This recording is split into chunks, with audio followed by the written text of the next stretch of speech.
여러분 안녕하세요. 저는 오늘 여러분과 함께하게 된 아나운서 정유현입니다.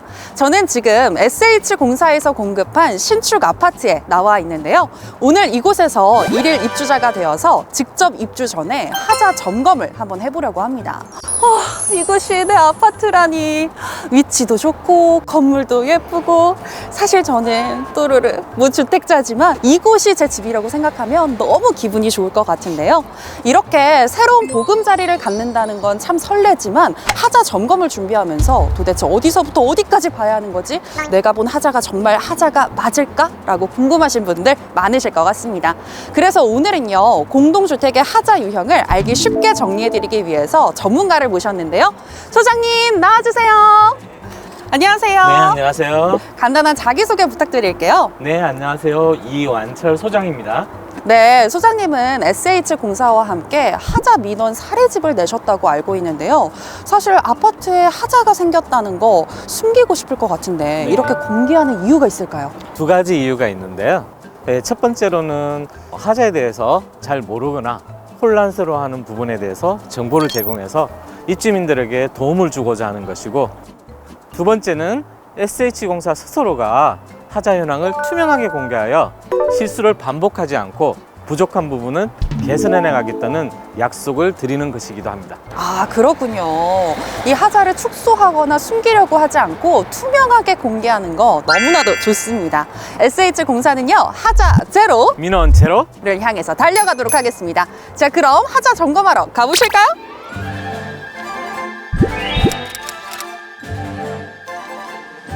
이곳이 오늘 저희가 살펴볼 저의 일일 집인데요. 발코니 확장이 적용된 일반적인 아파트 형태입니다. 공동주택의 하자 유형은 다양하고 복잡하게 발생하는데요. 이번에는 단순한 마감 하자는 제외하고 장기적으로 생활에 불편함을 주거나 안전상 문제가 될 수 있는 부분을 위주로 말씀드리겠습니다. 그런데 저희의 주제가 전용부잖아요. 전용부가 무슨 뜻이에요?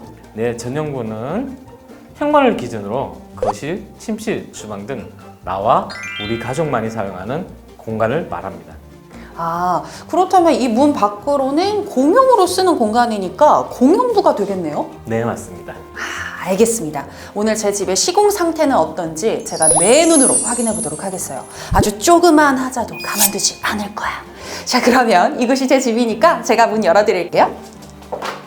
짠! 들어오세요. 네, 잠깐만요. 현관문도 점검하셔야 되는데. 현관문도요? 네네. 어디를 봐야 돼요? 네, 현관문이 이렇게 부드럽게 열리고 닫히는지 확인을 하셔야 되고요. 네, 그리고 현관문을 닫았을 때 틈새가 있는지, 그리고 이 손잡이 같은 부분들이 다른 거가 간섭이 되는지도 확인하셔야 될 것 같습니다. 네. 네, 특히 현관문은 방화 성능이 중요한데요. 이렇게 이제 현관문 주위에 가스켓이 설치가 잘 되어 있는지도 같이 확인하셔야 될 것 같습니다. 아, 이게 가스켓이구나. 네, 이런 부분까지 틈틈이 다 놓치지 않고 확인을 해야겠네요. 사실 서랍이랑 창문 정도는 알고 있었는데 현관문은 생각도 못했네요. 저희는 현관에 들어와 있는데요. 아무래도 신발장을 제일 먼저 살펴봐야 될 것 같은데 맞나요? 네, 신발장과 같은 가구류는 수직 수평이 맞는지, 그리고 틈새나 단차가 발생하는지, 그리고 문을 열고 닫을 때 흔들림 없이 고정되는지를 확인해야 될 것 같습니다. 아, 그렇구나. 네, 그리고 네. 현관에서는 디딤석도 확인해야 되는데요. 디딤석이요? 왜요? 네, 디딤석은 현관이랑 거실 사이에 단차가 있는 부분에 설치되는 돌인데요. 이런 디딤석이 모서리가 날카롭거나 깨진 부분이 있으면 안전상에 문제가 생길 수 있습니다. 아, 그렇구나. 사실 시선이 여기까지는 잘 안 가게 되는데 모르면 그냥 지나칠 수 있을 것 같아요. 네, 그렇습니다. 네, 여러분도 잘 기억해 보시길 바라겠고요. 이제 안으로 들어가 볼게요.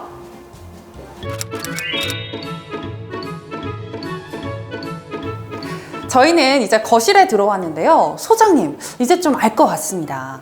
아무래도 가장 먼저 보이는 이 창문, 샤시를 점검해야 되지 않을까요? 네, 그럼 직접 한번 점검해 보시겠습니까? 제가 직접이요? 약간 걱정되긴 하지만 아까 현관에서 알려주신 것들 생각하면서 한번 활용해 보도록 하겠습니다. 일단은 창문이 잘 열리고 닫히는지, 오케이, 이거 확인해야 될 것 같고요. 그리고 문틀, 단단한지, 이 정도면 오케이인데요? 그리고 안전을 위한 이 난간이 튼튼하게 설치가 되어 있는지 합격이고요.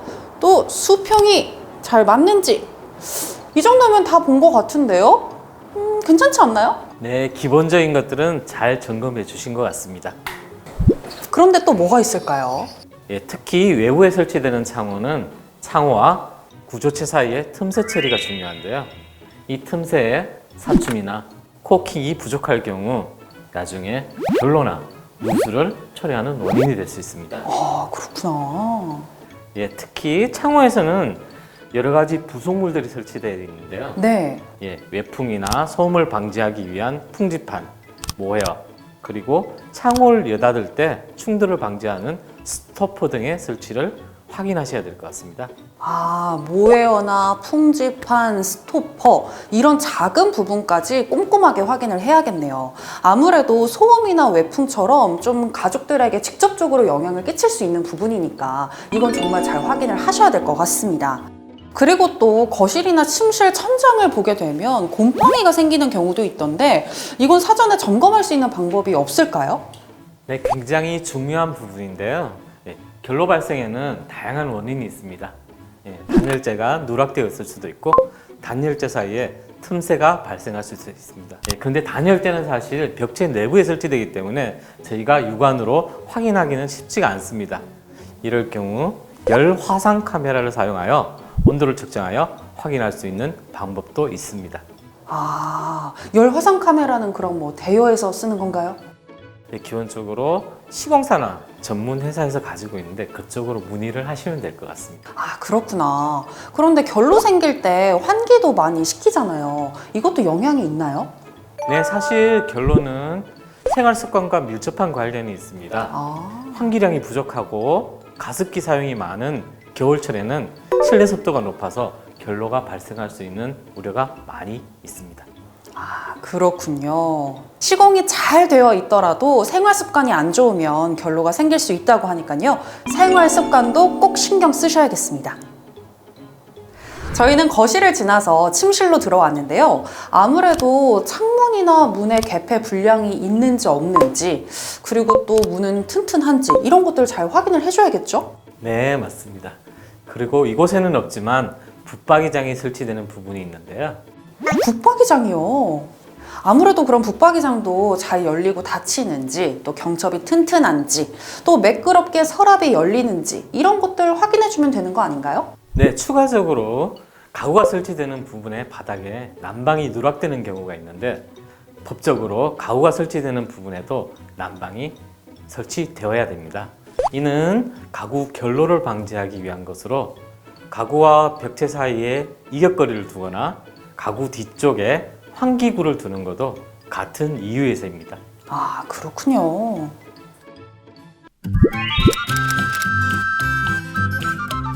저희는 주방에 왔는데요. 주방에서 가장 중요한 건 배수잖아요. 물이 잘 나오는지 그리고 잘 빠지는지 이런 것들을 점검하면 되겠죠? 네, 맞습니다. 근데 하자 점검 시에는 문제가 없는데 살다 보면 냄새가 역류하는 것 같기도 하고 물이 잘 빠지지 않는 경우도 있는데요. 맞아요. 제 친구도 입주 전에는 냄새가 안 났는데 입주 후에 이 악취 때문에 고생하는 경우가 있더라고요. 이런 것도 사전에 점검할 수 있을까요? 네, 여기가 원인일 수 있습니다. 배수 말씀하시는 거예요? 네, 싱크대에서 사용되는 물은 이 배관을 통해서 외부로 유출이 되는데요. 이렇게 꾸불꾸불하게 생긴 트랩의 내부에는 물이 고여 있습니다. 이 물을 봉수라고 하는데요. 봉수요? 네, 이 봉수는 악취가 올라오거나 이물질이 역류하는 것을 방지하는 역할을 합니다. 이 봉수의 깊이도 중요할 것 같은데 어떤가요? 네, 봉수의 깊이는 5에서 10cm를 권장하고 있습니다. 이보다 높을 경우에는 물이 잘 빠지지 않고 이것보다 낮을 경우에는 물이 쉽게 증발하여 악취나 이물질들이 역류할 우려가 있습니다. 아, 봉수의 깊이는 너무 깊지도 너무 얕지도 않아야 된다. 기억하시길 바라겠고요. 온수 분배기도 함께 보시면 좋을 것 같은데요. 네, 온수 분배기는 물을 사용하는 공간이기 때문에 항상 이런 물을 사용하는 공간은 누수의 흔적이 있는지 확인을 하시는 것이 중요합니다. 아, 그리고 온수 분배기를 보시면 이렇게 보온재가 설치되어 있는데요. 스티로폼 같은 거 말씀하시는 거예요? 네, 온수 분배기에는 열 손실을 방지하기 위하여 법적으로 이런 보온재가 설치되어야 합니다. 그리고 온수 분배기를 보시면 라벨지가 표시되어 있는데요. 네. 각 온수 분배기가 어디로 연결되는지를 표기되어 있습니다. 아, 그러면 온수나 난방에 문제가 생겼을 때 이 라벨지를 보고 어떤 배수관에 문제가 있는지 확인하면 되겠어요. 네, 맞습니다. 네, 이번에 보실 곳은 욕실입니다. 욕실을 출입할 경우 문을 열고 닫을 때 슬리퍼가 걸리는 경험을 하신 적이 있을 텐데요. 맞아요. 저 거기에 걸려서 넘어진 적도 있어요. 예, 이렇게 욕실과 거실의 단차가 나는 부분에도 기준이 있습니다. 이 단차는 7cm 정도를 권장하고요. 네. 5cm 이하가 될 때는 시공하자라고 판단을 하고 있습니다. 아, 그렇군요. 이 하자를 점검할 때 진짜도 챙겨 다녀야겠는걸요? 네, 욕실에서 중요한 부분은 바닥 구배인데요. 구배요? 네, 구배가 뭐예요? 네, 바닥 기울기라고도 하는데요. 예, 이 기울기는 100분의 1 이상을 권장하고 있습니다. 아, 예, 이 기울기가 안 나올 경우에는 물이 잘 빠지지 않아 물때가 발생하거나 곰팡이가 생길 우려가 많습니다. 그럼 이건 어떻게 사전에 점검하는 거예요? 네, 작은 공을 가지고 와서 굴려보시거나 아니면 실제로 물을 뿌려서 물이 잘 빠지는지 확인을 하시면 될 것 같습니다. 아, 그렇군요. 그리고 또 욕실 이 타일에 하자도 점검을 해봐야 될 것 같은데, 소장님, 저는 진짜 궁금한 게 이 욕실에 파손 하자가 자주 일어나는 이유가 뭐예요?